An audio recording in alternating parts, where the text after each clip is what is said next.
What do they call it? Cakewalk? Why do they call it cakewalk? Have you heard that before? I played that game at school carnivals. You like went home with a cake, didn't you? Yeah. I mean, you literally just walked around and somebody would call your... So it's just easy and everyone gets a prize?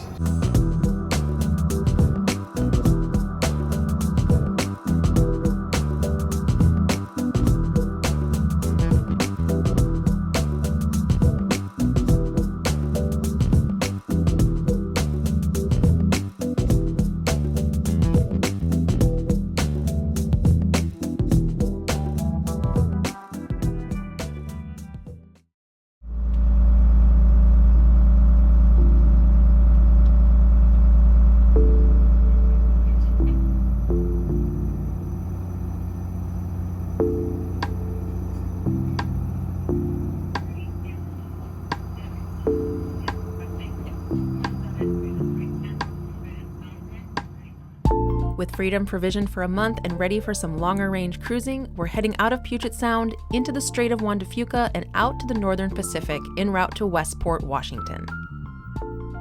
For some cruisers, this is considered the big left turn, when they make their dreams a reality and set off down the west coast of the US and beyond.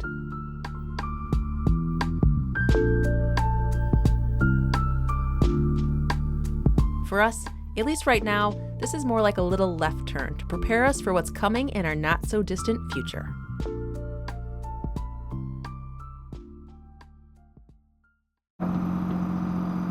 Sean, how do you feel? We're 6 hours in. You've been at the helm the whole time. I feel good. We've been flying, making great time. Left at about 3 a.m. this morning. Our 6-hour average is 8.8 knots. We've already done almost 54 nautical miles. So that's good. The seas are great. We've had great current kind of pulling us out of Puget Sound and the Strait. So we'll have to keep an eye on our timing. Maybe if we keep up good speed, we might be able to enter the bar at low water slack. Otherwise, we may have to slow down tonight to time our entrance into the bar a little bit, but we'll figure that out a little further into the trip. Yeah. Are you tired? Do you feel like you need a breather or take a nap? No, I'm a couple cups of coffee in, so You're good? I'm caffeinated. Good to go. Good sunny day. Can't beat it.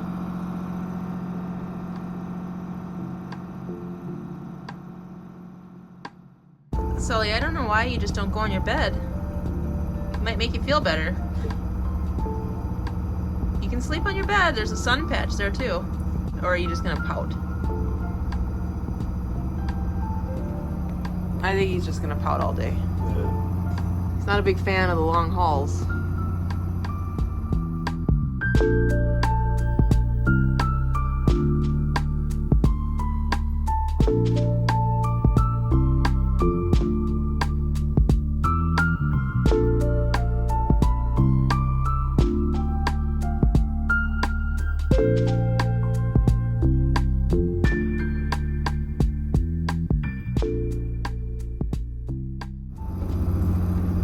Great ride so far. We just passed the 12-hour mark on the water and it flew by. We left at 3 a.m. It's now 3:20 in the afternoon and it seriously flew by. It's been pretty great out here.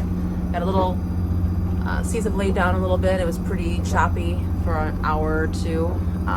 Winds are anywhere between 15 and 18 knots. It was about 10 for the majority of our time in the Strait. And I think we're about 3 or 4 hours from Nia Bay at the entrance to the Strait. It'll be nice to get there. Everything looks good. 1800 RPMs is our cruising speed.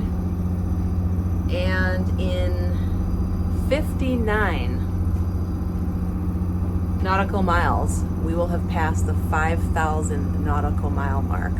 And that means we get a nice flag from NORDHAVN. So that'll be exciting. Hopefully I'll remember to capture that when it goes from 4,999 to 5,000. And Sean took a nap. You feel refreshed? Oh, yeah. Sean and Sully went down in the salon and took a nap, thank goodness. It's nice to be up here by myself without a backseat driver for a change. And that was about an hour and a half that you were down there, and the time flew by. Time flies when you're having fun. It does, yeah. And it's always nice to have windshield wipers. Good time, just keep chilling. You know, you always think you're going to get so much done underway, and you get absolutely nothing done. So I don't have high hopes that I'll be getting anything done on my to-do list that I wanted to do, but we'll see.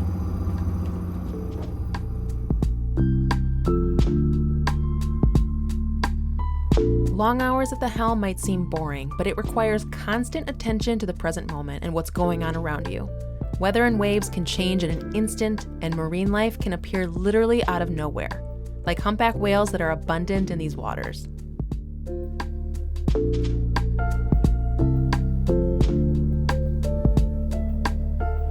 Sadly, humpback whales are vulnerable to getting struck by boats due to their tendency to feed at the surface and their slow response times to approaching vessels. Given that they're larger than Freedom at over 45 feet in length and 30 plus tons of solid weight, we keep a close eye out for high water sprays so we can slow down and alter our course as necessary.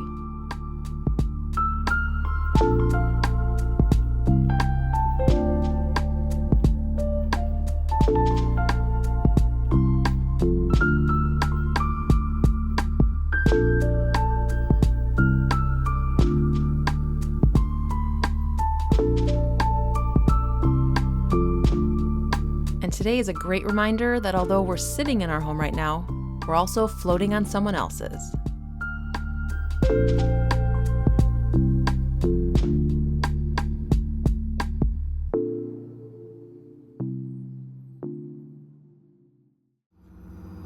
What on earth?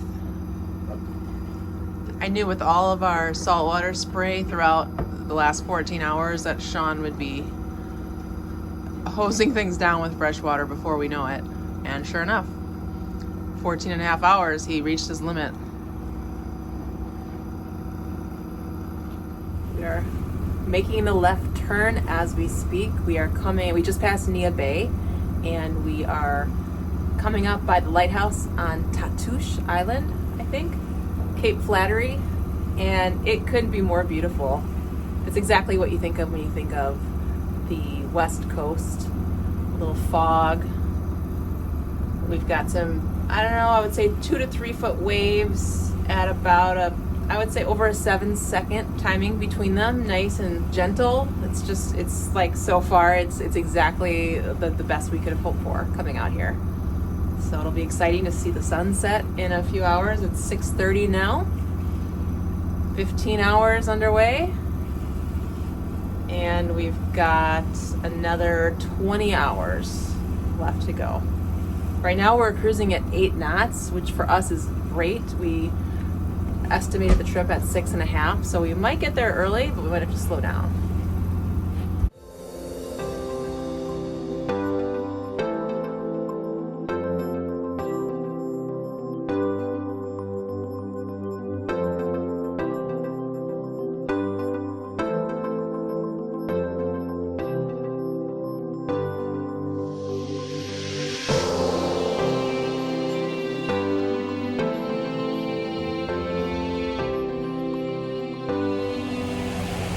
Well, if I have to wait for Sully to use his pee patch, which I don't think is going to happen, not a bad way to wait for him to use it.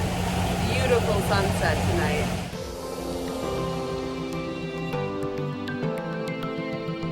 By far, the most exhilarating part of this trip was cruising into the night alone at the helm and seeing time change in slow motion right before my eyes. And getting in some episodes of Triple D while underway was pretty cool too. Maple glaze, which is actually so a little bit of shredded lettuce, some nice dill pickles.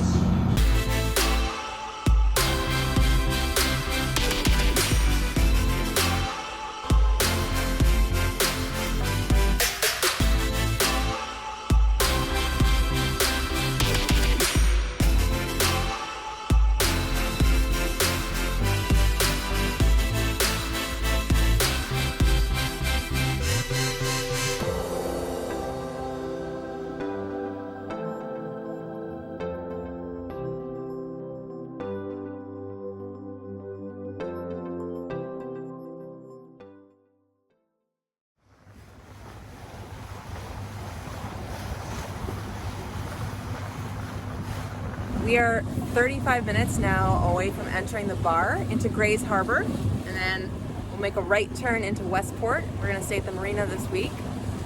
And it's been a pretty decent run, and it's easy to say now that the sun has come up. Last night I did about 8 to midnight, and then Sean took 12 to 2 and was feeling tired and drowsy again and not the greatest. So then I took from 2 to 5, and then I slept from 5 to 8, and now it's about 8:35. And when it's pitch black, all the fun stops. When you can't see much in front of you. The moon went away for a short portion of that, and it was scary. You know, honestly, I couldn't wait for the sun to come back up and to go to bed. And I still can't wait to go to bed. But it was good. You know, you can't ask for better on the coast. These conditions are really great. Just some nice, calm swells. Hopefully we have a pretty good run through the bar. It's always a little nerve-wracking when you don't hit it right at slack tide. Hopefully, since we're hitting it right at slack, turning to flood, I think. Hopefully we have a good ride through and don't have any issues. We have been listening to the Coast Guard all night. They give periodic updates on all the bar entrances up along the Washington and Oregon coast. And they've said all night there's no restrictions. It looks good. Wind has been about 3 knots most of the night, so I can't imagine it's going to be bad. But first time, you never know. So, going to be on guard and be cautious and just get through.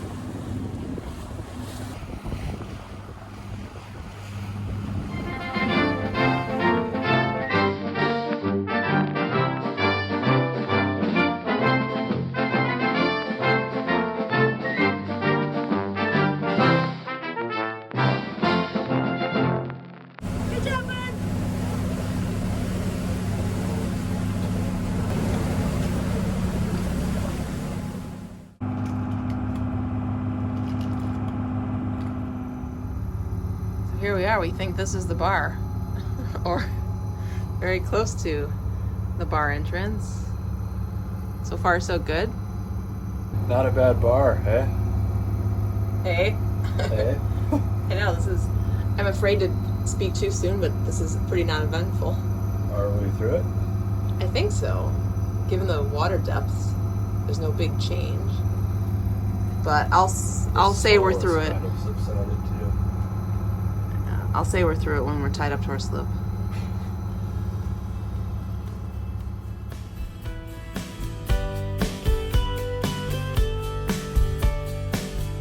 The entrance into Westport, or the bar as it's commonly called, is basically the point where the ocean swells meet the waters and currents of inland rivers or inlets. The dynamic forces of wave action and opposing currents constantly change the shape, depth, and channels on the bar, so crossing them can be a dangerous part of boating if not planned correctly with the tides. Today we're crossing the bar at slack tide, which is known to be the safest time to cross, and as we had hoped, it proved to be a cakewalk.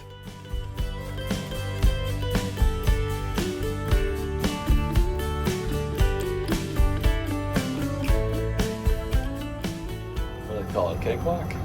Why do they call it cakewalk? Have you heard that before? I played that game at school carnivals.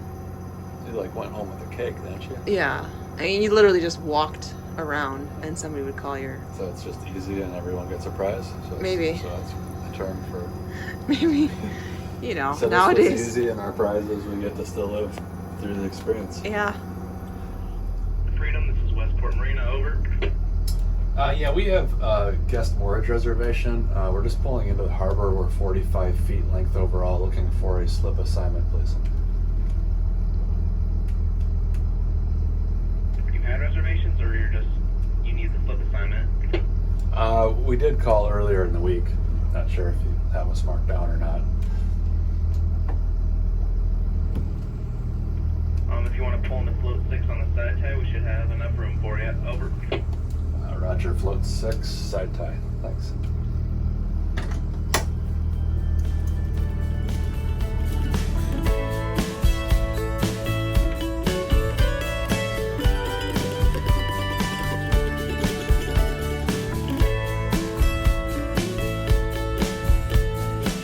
Hey, Sean, it says Be sure to please tip your deckhand.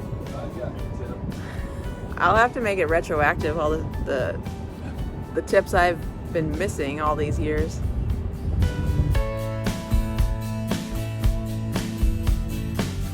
Westport Marina is home to a large commercial fishing fleet and several charter fishing vessels. As we pulled in, it was very obvious to us that we were not in Kansas anymore, as we were only one of 2 non-fishing vessels in the entire marina.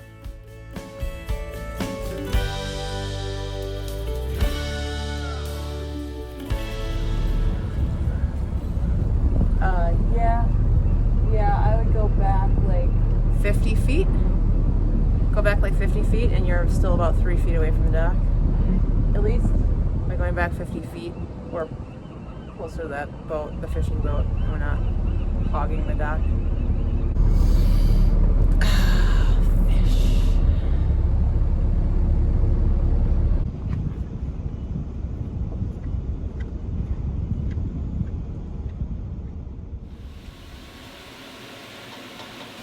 Sean, what's for dinner?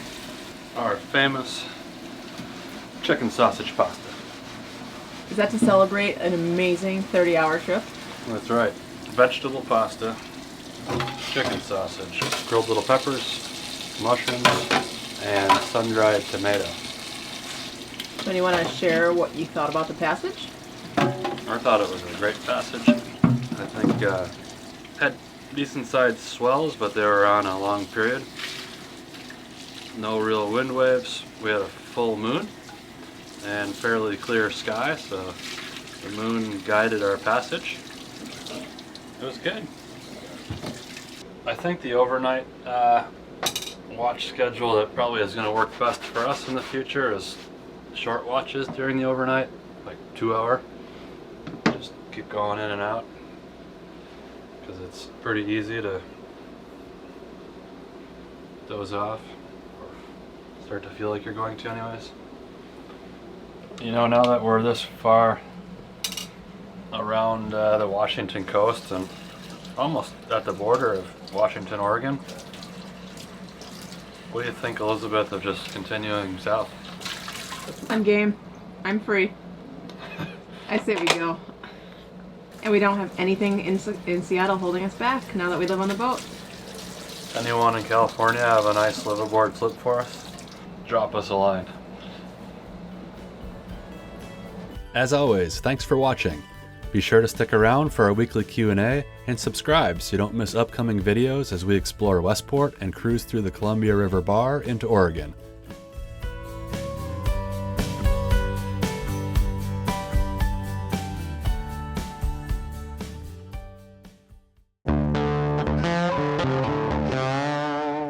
Hope you guys enjoyed that video. It's time to get on with our weekly Q&A. Hey, and happy Sunday Funday. If you made it this far with us, you know the drill. Big old thumbs up. Our first question this week comes from Cliff and Judy Fisher. Cliff and Judy Fisher live in Seattle, and they recently relocated here from Wisconsin, so similar to us.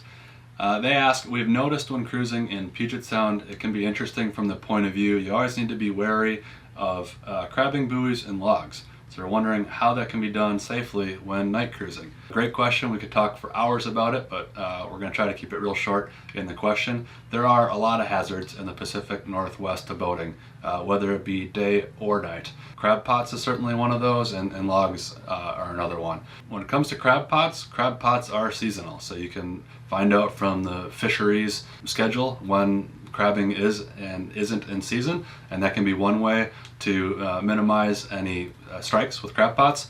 Another thing is recreational crabbing. Most of the lines between the pot and the float are 100 feet or less, so generally if you're transiting in waters greater than 100 feet, you'll find those areas to be free of pots for the most part. And then another suggestion that we have is if you're going to transit at night, try to use areas where commercial traffic transits. So if you're going north or south in Puget Sound, I would recommend keeping your boat in the shipping lanes, and then generally you'll be fine when crossing the Strait of Juan de Fuca or the Strait of Georgia if you're in those larger water depths and if you're in the commercial traffic lanes. So those can certainly be helpful. Another thing, if you're boating out on the west coast, like we recently were, the University of Washington and the commercial fishing fleet on the west coast meet once a year, and they determine areas that are free of fishing gear, which are called tow lanes, and that's what the commercial towing traffic uses when transiting north and south along the coast. During our travels at night, we used those tow lanes and found them to be free of fishing gear, so that was super helpful. The next part of the question is just general debris in the water. Logs. We have lots of logs. We have really big tidal swings out here, and we have a lot of rain. So logs, unfortunately, are not seasonal, and you're going to find those any time of the year. So it's best if there's a lot of logs in the water just to go slow. You're going to create a lot less damage on your boat hitting one at slower speeds than at faster speeds. A few things we've learned over the years is there's much more debris in the water during the winter months when we have a lot of rain and a lot of runoff, and there's also a lot more debris in the water if you're operating your boat during the time of month when we're close to a full moon, when the tide swings are bigger. That generally brings a lot more debris off of the shoreline and makes the waters more treacherous. So there's no real way to avoid logs other than keep a watchful eye, preferably maybe more than one person looking forward in the boat at all times. And if you get into an area where there's a lot of debris, go slow. So if you do have a strike, you're less likely to cause damage to your boat. Yeah, when in doubt, go slow. And it's kind of funny, the moon doesn't just make people crazy, it makes the logs crazy out here, so be aware. So the next question comes from Joe in Illinois. He asks, how's the engine noise when you're underway in various areas of the boat? And the short and long answer is it's not bad at all. I think sometimes on our videos the noise sounds a little loud, and this honestly is the quietest boat we've ever owned. In our last trip down the coast, we both took our naps in the master stateroom, which is right next to the engine room, and it was not bad at all. We slept like babies. We listened to podcasts and we watched TV up in the pilot house. We talk. Sean can carry on a pretty good conversation on the phone, and the person on the other end doesn't even really know we're on a boat. So it's not bad at all, and it's the quietest boat we've ever owned. Yep, so, totally agree. Thank you, Joe. Okay, next question is directed at me, so I guess I will take the next question. You'll take this one. Yep. It comes from Allison in Corvallis, Oregon, and she asks, Elizabeth, how skilled are you in operating and docking the boat and handling possible emergency situations that might arise? Have you learned everything from Sean or taken classes or training that you found helpful? Great question. I'm not even going to try to fluff it and lie. I am not very skilled in anything in this boat. I have never docked it. In an emergency situation, I do think I could dock it with a side tie. Pulling into a slip with another boat next to us, I would not feel confident with. In an emergency situation, I would know who to call, how to call them, obviously, and I could drive the boat into, into port or into a marina. I definitely need some help after that, getting situated. So great question, and it's a motivating question too, because I know in the next 9 months, that's a goal of mine, to become really smart on getting the systems all, up and running, plotting a course, which I've never done. I've only watched, and just being smarter, and even making our videos, like the tech videos, helps me learn a lot about the boat, and chipping in where I can with like oil changes and stuff like that. But up until now, it's been a stressful experience. Sean's a little OCD with everything, so I don't want anything hanging over my head for the next, however many years we're alive. And I definitely don't want to crack up the boat. So I've taken it slow, but next year I'm going to take it at a much faster clip. Great question, Allison, and thanks for the motivation for me to get smart. Our last question this week comes from Andrew. Andrew lives in Wisconsin as well, from the town of Racine. We've been there many times with previous boats. Love it. Andrew asked, are there any plans for children? If so, how will that change things? And do you ever have guests that cruise aboard with you? So I'll take the last part of the question first. We do have guests occasionally cruise with us. The boat's very comfortable for two couples. When guests are aboard, though, for obvious reasons, we generally don't have the camera out, so that's probably why you don't see that in our videos. And the first part of the question, any plans for children? Not the two-legged variety. We're pet parents. We've obviously had two dogs. We recently lost Sandy, our yellow lab, in December, which has been very difficult for us, but we still have Mr. Sully, who's a treat to have on board. And I don't know, Elizabeth talks on a daily basis about maybe adding another four-legged member to the crew. So you never know. Yeah, and if you guys think we should get a second dog, give us a thumbs up, drop some comments, like blow it up, share this video. Don't encourage her. Reach out to Sean on Instagram, like just blow up his phone. And if you have suggestions on a breed, let us know as well, because that's something we can't quite agree on. We kind of want to go big, but then Sully is so easy, we can put him in a sack and take the scooters out and explore. So we might both have sacks in the near future with little dogs. So good question. Thanks for asking. It's another way to have us talk about it. Yeah, hopefully you didn't start something there, Andrew. Thanks for all your questions. Have a great week, everybody. Yeah, thanks so much, guys. And again, if you've already asked questions, we're going to do our best to get to every question at the end of these videos, so stay tuned for more. If you have questions, as always, check us out on Instagram or send us an email, check out our website, leave a comment below. So many ways to get in touch. So thank you all for your interest and for sticking around if you did. We hope this doesn't bore you. If you enjoy these Q&As, please let us know. We're always trying to give you guys what you want. So thanks again and have a great day. Have a great week. See you next weekend.